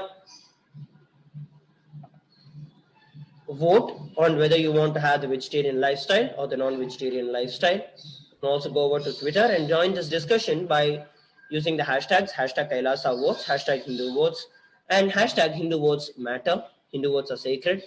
Using these hashtags, you can comment your opinion, you can put down your opinion and become part of this discussion. Make sure that you also receive your free e-passport to Sri Kailasa at kailasa.org/free-e-passport, which is the free e-passport to the only Hindu nation, Sri Kailasa, that is revived by His Divine Holiness, Jagat Guru Mahasannidhanam, Bhagavan Sri Nithyananda Paramashivam.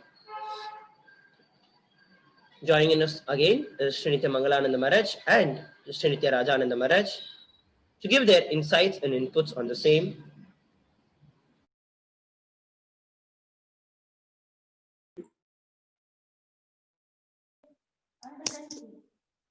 Nityanand, so back again. What is a factory farm and how animals are tortured? Factory farm is a term commonly used to describe an industrial facility that raises large numbers of farm animals such as pigs, chickens, or cows in intensive confinement where their movements are extremely inhibitable. Animals are kept in cages or crates or are crowded together in pens. These types of farms are sometimes referred to as concentrated or confined animal feeding operations.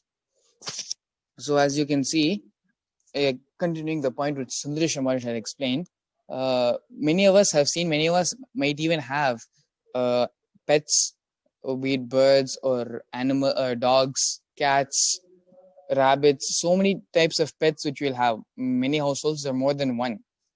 When it comes to the health of those animals, of those dogs, of those cats, how much we would run behind them, making sure they're getting well, or taking them to the veterinarian. Some even give clothes and celebrate birthdays for these animals. So when such care is possible by human beings to a certain set of animals, why isn't that same care there for the others? What is the difference which a chicken what is the difference between a cow or a chicken which is not there in a cat or a dog? It is nothing but the consumeristic mental setup and the advertisement given for consumerism, which has changed this, and which is not giving the same, preventing the same importance given to cats and dogs to happen for the animals which are being slaughtered for meat consumerism. Cows are considered very sacred in Hinduism, but why it doesn't it get the status of how a pet animal, or how a dog or how a cat would get that status? This is one of the many ways, in the name of secularism, and in so many different ways, Hinduism is slowly being degraded, slowly being destroyed, where cows are not given the same importance as a cat or as a dog. Not only in Hinduism, but many other religions, cow is considered one of the most sacred symbols, and the non-due importance given to the cow, which are given to cats and dogs, are all part of a much bigger plan to silently and but if effectively destroy Hinduism, destroy the Sanatana Hindu Dharma, breaking our backbone, our Gurukul system, our Goshala system, our fundamental principle of doing Annadan. All these things are some of the fundamental principles of our dharma, of our Sanatana Hindu Dharma, and preventing all of this, preventing the same care and same love which is given to a cat or a dog or to any other domestic pet animal, preventing that same care and love to be given to cows by the continuous advertisement of beef and the continuous advertisement of the meat industry is just another way to slowly and strategically destroy the Hindu Dharma in the world. This can still be changed. You can still change this from happening and from this spreading continuously around the world. You can visit kailasa.org/voting-1, where you can cast your vote and voice out your opinion about non-vegetarianism and vegetarianism. And please feel free to join the conversation, voice out your opinions about the matter at hand with the hashtag Hindu votes are sacred on Twitter, leading to you, Raja Maharaj.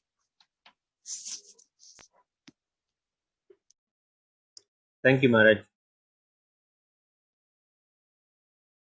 Breeding animals into existence so they can be killed. The purpose of these factory farms is only to be able to produce meat, to produce and give animals only for the purpose of having meat. Animals on these farms exist for only one reason, and they are bred to be killed. Animals on factory farms don't know what it is like to be free. These animals don't know comfort. They aren't allowed to experience family, friends, and they do in nature, as they do in nature. They experience fear, suffering, and extreme discomfort throughout their lives and before being packed into trucks and taken to the slaughterhouse. You can see the picture of these animals here. They have no, they live like this all day.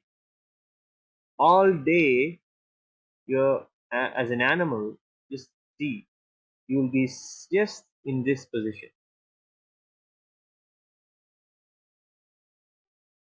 It is extremely brutal to be giving such a treatment, to be able to have this treatment happen to you.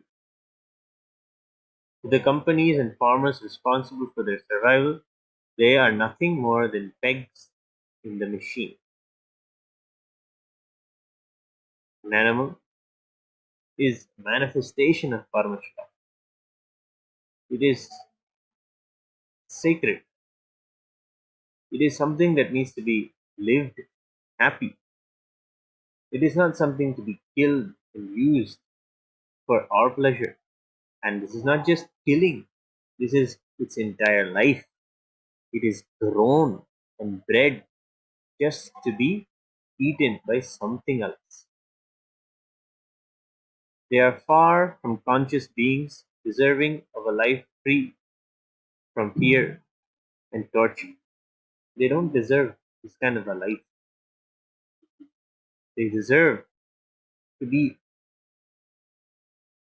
free, to be living healthy life where they can have their comfort, where they can properly grow physically, have properly have their next kin, they can have their next kid generation, they can give birth, they can reproduce healthily, all their basic rights to have a physical body, to have this is extreme adharma. You can see the way they live is extreme adharma. No chance, no hope, not even giving a possibility of anything, of being able to be happy. Such a cage, such a way of life is brought by greed and tremendous insensitivity.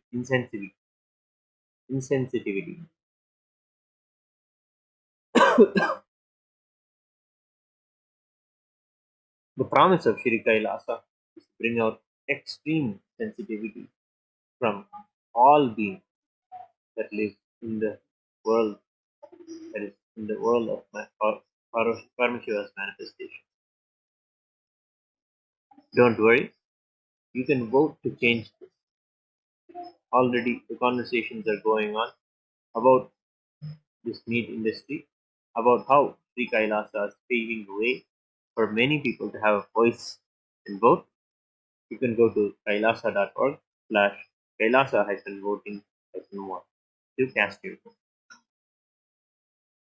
Back to you, Maharaj. Yes, thank you very much, Maharaj. As Raja Maharaj was sharing with every one of us the various different aspects, in this aspect we are looking at why we need to choose a vegetarian lifestyle over the non-vegetarian lifestyle. The human body, as we've been seeing over the last few slides, is naturally designed for the vegetarian food. The inner mechanisms like the thoughts, the words, the feeling, everything is designed to function with a vegetarian food. It's like having a generator that can handle only 220 volt or a UPS that can handle only 220 volt but is given 20,000 volts of current. What will happen? Just get fused. Same way, if the system is designed by nature for vegetarian food and non-vegetarian food is constantly dumped into it due to ignorance, the results will need to be faced. And here, it's not just ignorance, rather it is arrogance. A certain population of the world do not know about these, and a major part of the world, even knowing it, do not want to get over it. That is where the biggest problem is. Even if every one of us know and decide, all those people who know the side effects and how it is adversely affecting the human body, the red meat and the meat itself is adversely affecting the human body and the animal life itself. If we all decide to change, those who already know, that itself will drop down the meat consumption by 80 percentage. The rest of the 20 percentage can then easily be educated and we can switch over to a completely sattvic vegetarian lifestyle as described by Paramashiva in the Bhagavad Shastra. The biggest problem is that even though we know, we want to hold on to it because we choose what is pleasant rather than what is right. We want to choose by the temporary gratification that we get rather than the permanent and the delayed gratification. What comes immediate and instant, our life, our eyes, our hands go behind that. And we do not care about what we are going to face for the time. This has become a lifestyle, this has become a cognition from the entire consumeristic society, especially the communities with the ideologies who function with the ideologies that life is one and you only have one life, so enjoy your life as long as you live. These kind of immature and inadequate understandings and cognitions about life are also a major contribution to living and to continue to live with these kind of problems and with these kind of food habits, knowing that it is actually killing us. Food which is supposed to make us live is directly doing what it is not supposed to, which is killing us. And still we hold on to it because of our ignorance and arrogance. Decide to make a difference, decide to change this by you standing up for the vegetarian lifestyle. You can go over to kailasa.org/kailasa voting -1 and cast your vote for vegetarianism. This is non-vegetarianism. And you have this opportunity for one last time to make your voice heard. And you can also receive your free passport to Sri Kailasa, where not only the lifestyle practices are taught, but even the core principles, Swamiji makes it and puts it out in such a user-friendly manner that every one of us can live it the way we want in our life, making it a completely and a very easily followable understanding, where all of these things are not even heard of because the very lifestyle itself is such. So go over and cast your vote at kailasa.org/voting, kailasa-voting-1. And as 2 billion Hindus all across the globe, your voice can change. Kailasa is the world's greatest Hindu nation, where food is completely free of charge.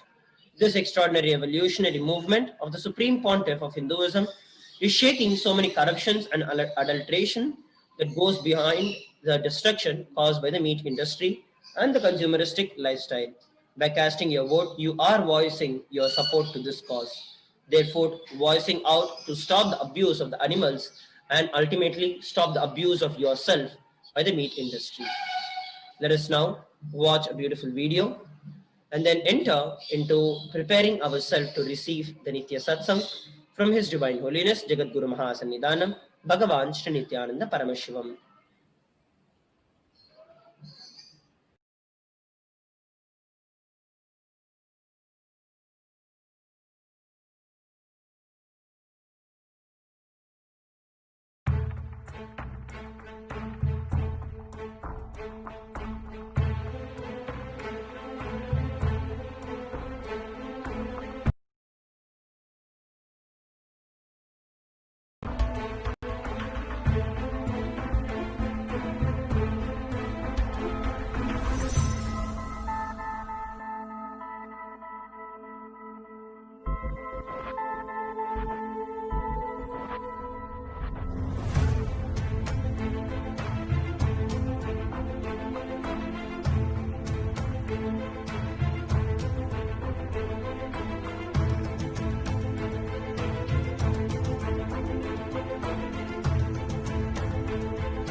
Let us now prepare ourselves to get into the Upanishad with His Divine Holiness Jagat Guru Mahasannidhanam Bhagavan Shri Nithyananda Paramashivam.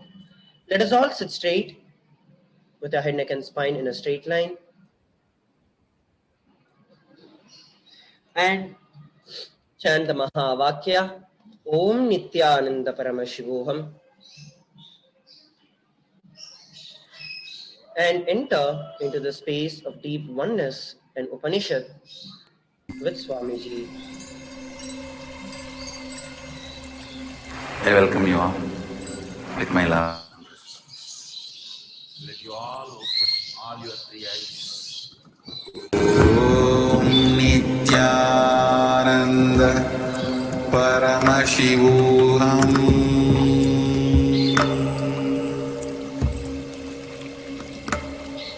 Om Nithyananda Paramashivoham.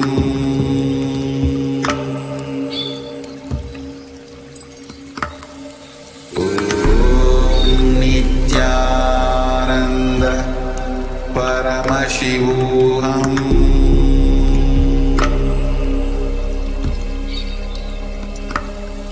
Om Nithyananda Paramashivoham.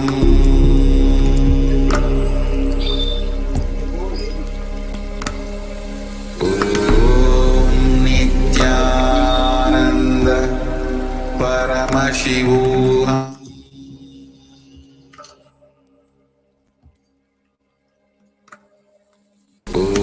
Om Nithyananda Paramashivoham.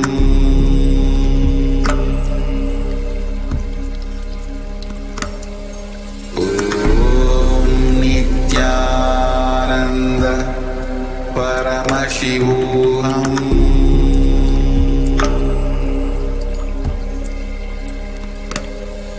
Om Nithyananda Paramashivoham. Om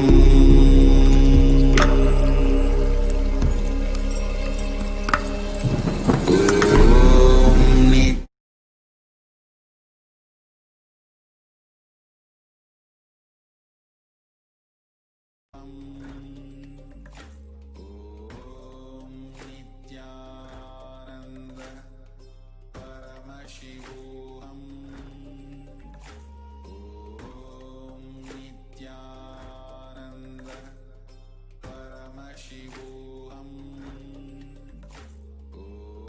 Om Nithyananda Paramashivoham. Om Nithyananda Paramashivoham.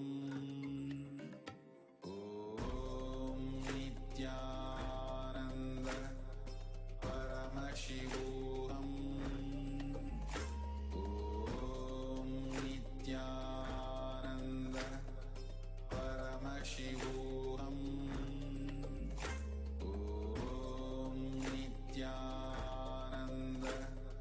Paramashivoham. Om Nithyananda Paramashivoham.